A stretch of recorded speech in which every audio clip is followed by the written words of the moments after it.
Media को संबोधित कर रही हैं। सुनाते हैं आपको क्या कुछ कह रहे हैं मुख्यमंत्री। और वित्त सचिव श्री अखिल अरोड़ा जी और DIPR के कमिश्नर सुनील शर्मा जी और पूरी टीम यहाँ मौजूद है। आप सभी का स्वागत है। मैं बजट के प्रमुख अंशों के लिए माननीय मुख्यमंत्री जी आपको ब्रीफ करेंगे, कृपया ध्यानपूर्वक सुने।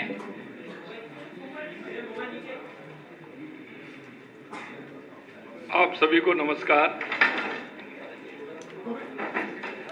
मैं समझ सकता हूं कि आपकी उत्सुकता बहुत है,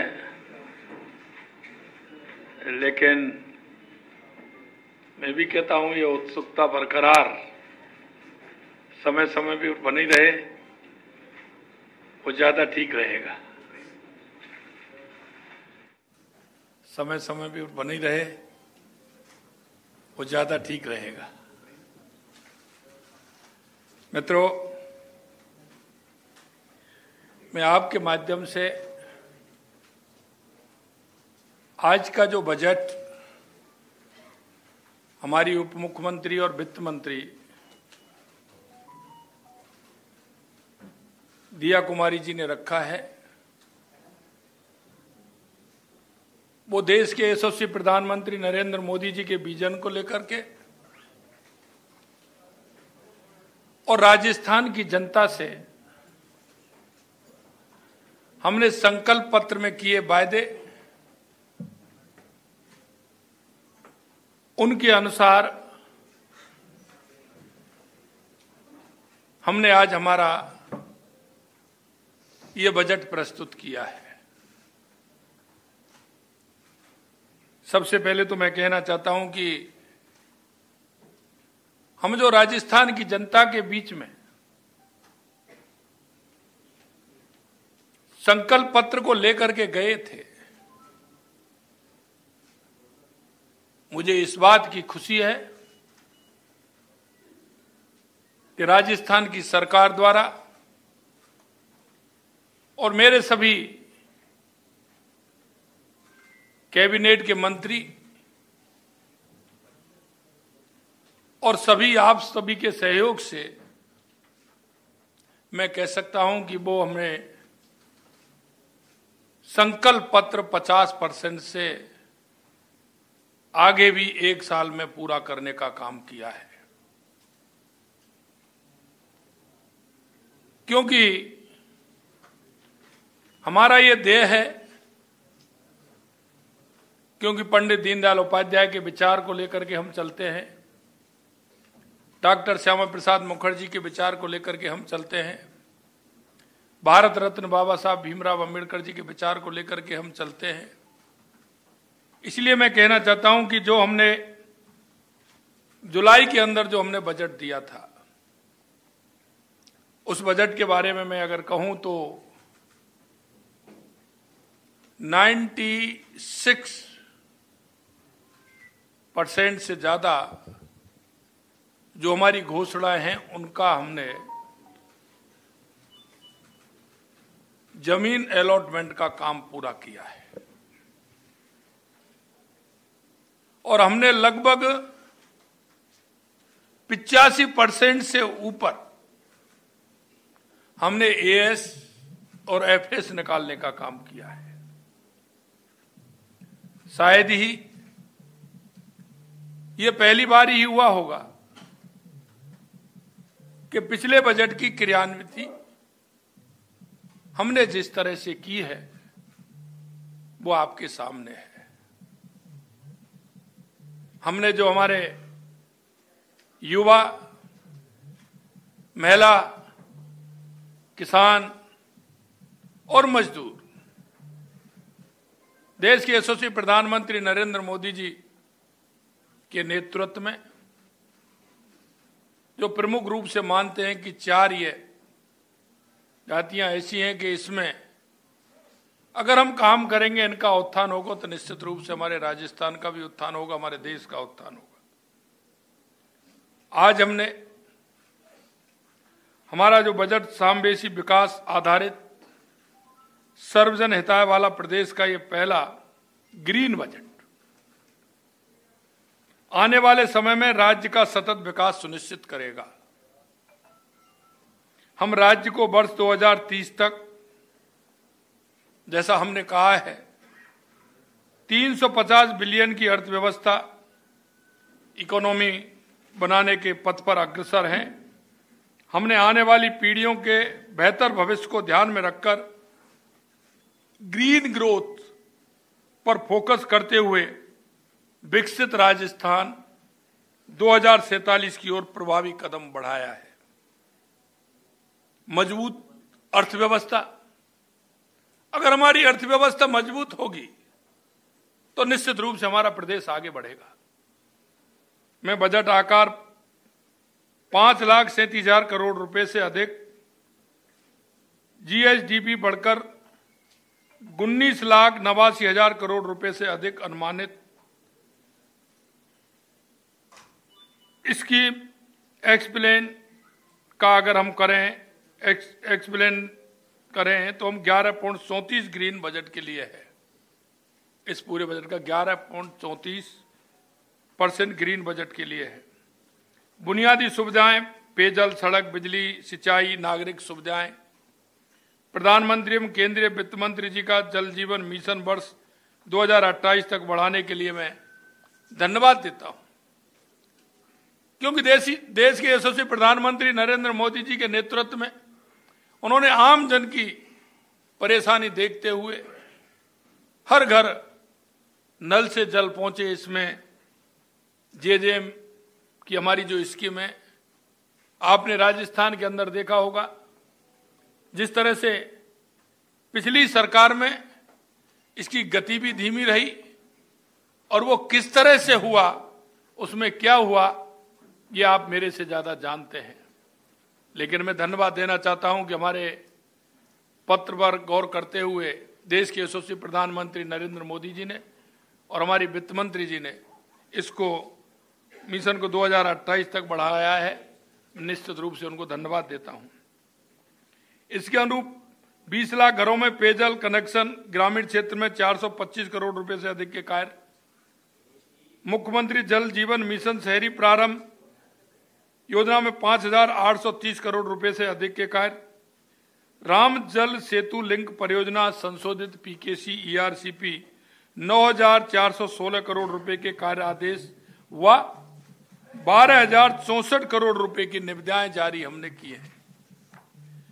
निःशुल्क बिजली योजना में निःशुल्क सोलर प्लांट लगाते हुए 150 यूनिट प्रतिमाह निःशुल्क बिजली का हमने हमारे बजट में प्रावधान किया है। 21,000 किलोमीटर नॉन पैचेबल सड़क के कार्य के लिए, जो कभी वो सड़क बनी नहीं थी, किसी का ध्यान ही नहीं था, ऐसी 21,000 किलोमीटर नॉन पैचेबल सड़कों के कार्य के लिए 6,000 करोड़ रुपए का प्रावधान हमने किया है।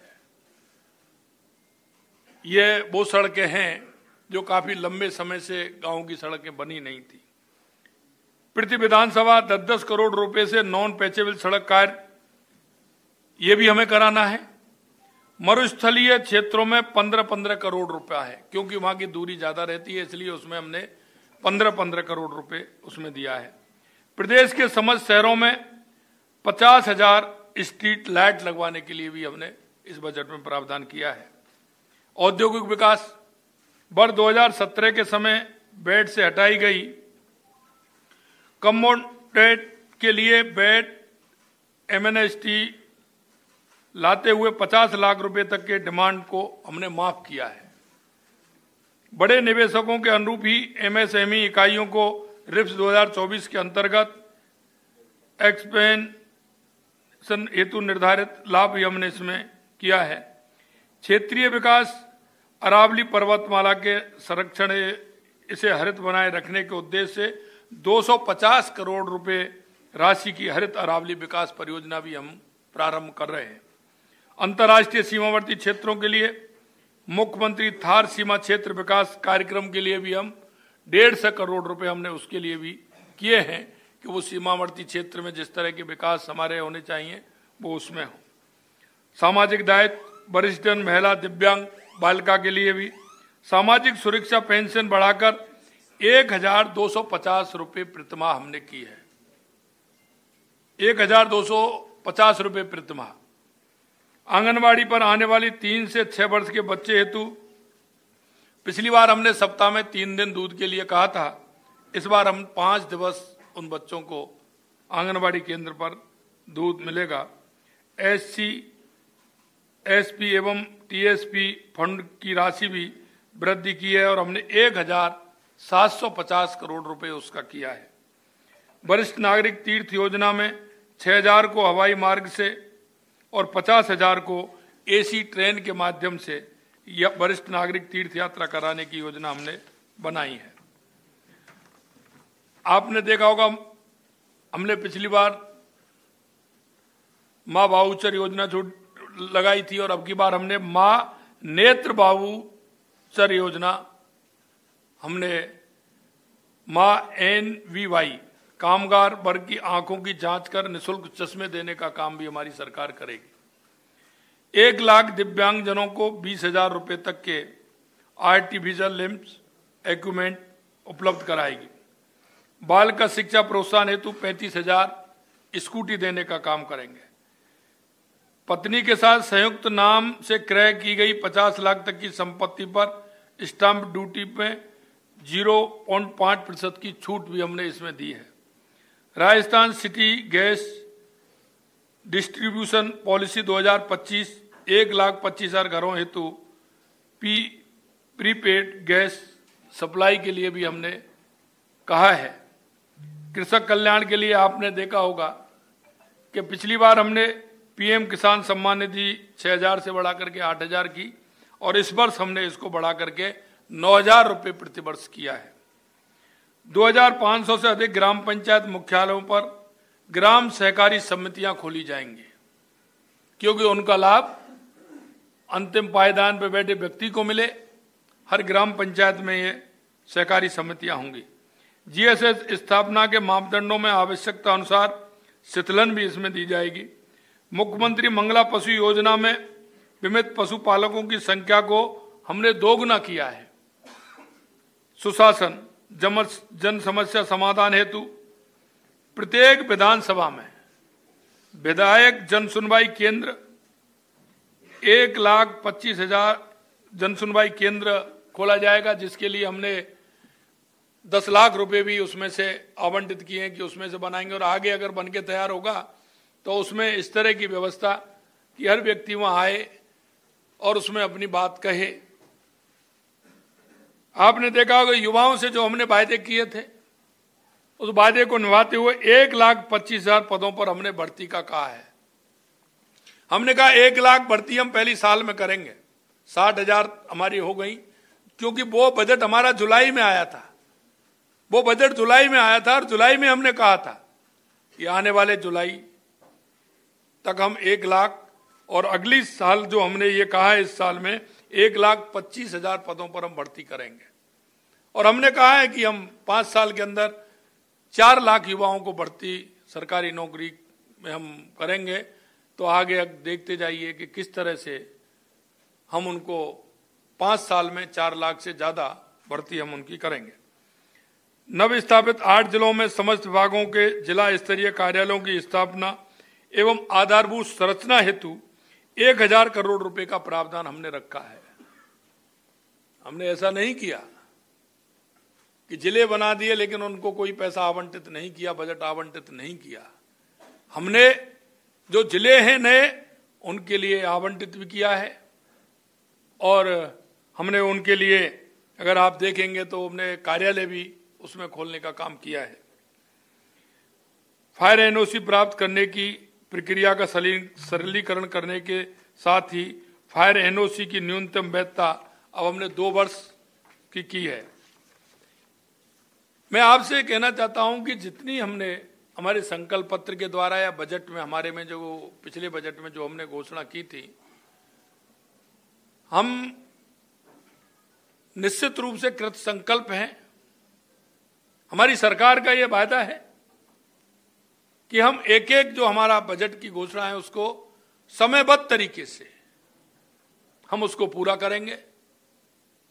हमने राजस्थान की स्थिति जब हम सरकार में आए थे तो हमने देखा था, और आप भी समझ रहे होंगे कि जिस तरह से हमने, चाहे वो हमारा पानी के क्षेत्र में हो, बिजली के क्षेत्र में हो, युवा और महिला के क्षेत्र में हो, चाहे हमारा उद्योग के क्षेत्र में हो, लगातार हमारी सरकार काम कर रही है।